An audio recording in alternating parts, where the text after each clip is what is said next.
ಇವತ್ತು ಮೈಸೂರಿಗೆ ಹೋಗೋಣ ಅಂತೇಳಿ ಹೋಗ್ತಾ ಇದ್ದೀವಿ. ಅಲ್ಲಿ ಏನು ಪಾಪುನ ನೋಡೋದಿತ್ತು. ಸೊ ಅದಕ್ಕೋಸ್ಕರ ಮೈಸೂರಿಗೆ ಹೋಗ್ತಿದ್ವಿ. ಇವ್ರು ನೋಡಿದರೆ ಅರ್ಧ ದಾರಿ ಹೋಗೋಷ್ಟಿಗೆ ಇಬ್ಬರು ದಬಾಕ ಬಿಟ್ರು.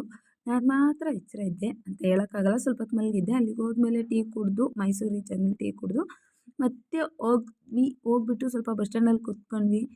ಔಟ್ ಸೈಡ್ ಯಾರಾದರೂ ಬರಲಿ ಅಂತ ಹೇಳ್ಬಿಟ್ಟು ಹಾಸ್ಪಿಟ್ಲ್ ಹತ್ರ. ಪಾಪು ನೋಡೋಕೆ ಹೋಗಿರೋದ್ರಿಂದ ವೀಡಿಯೋ ಮಾಡೋಕ್ಕೆಲ್ಲ ಬಿಡಲ್ಲ ಅಂತ ಹೇಳ್ಬಿಟ್ಟು ವೀಡಿಯೋ ಏನು ಮಾಡಲಿಲ್ಲ. ಸೊ ಹಂಗಾಗಿ ಹಾಸ್ಪಿಟ್ಲಿದೆ ಒಂದು ಸ್ವಲ್ಪ ಕ್ವಿಕ್ಕಾಗಿ ವೀಡಿಯೋ ತೊಗೊಂಡು ಹಂಗೆ ಔಟ್ಸೈಡ್ ಬಂದು ಮತ್ತೆ ಮೈಸೂರು ಪ್ಯಾಲೇಸ್ ಹತ್ರ ಬಂದ್ವಿ. ಅಲ್ಲಿ ಸಿಕ್ಕಾಪಟ್ಟೆ ರಶ್ ಇತ್ತು.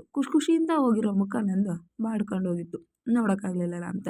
ಹಾಗಾಗಿ ಔಟ್ಸೈಡೇ ನೋಡಿ ಖುಷಿಪಟ್ಟು ವಾಪಸ್ ಬಂದ್ವಿ. ಬಸ್ ಸ್ಟ್ಯಾಂಡ್ ಕಡೆ ಹೋಗ್ತಾ ಮತ್ತೆ ಒಂದು ವೀಡಿಯೋ ಮಾಡ್ಕೊಂಡೆ. ಕಾಣ್ತಲ್ಲಪ್ಪ ಮೈಸೂರು ಪ್ಯಾಲೇಸು ಅಂತಂದೇಳಿ. ಸೀದಾ ಹೊಟ್ಟೆ ಹತ್ತಿತ್ತು ಅಂತೇಳಿ ಹೋಟ್ಲಿಗೆ ಬಂದ್ವಿ.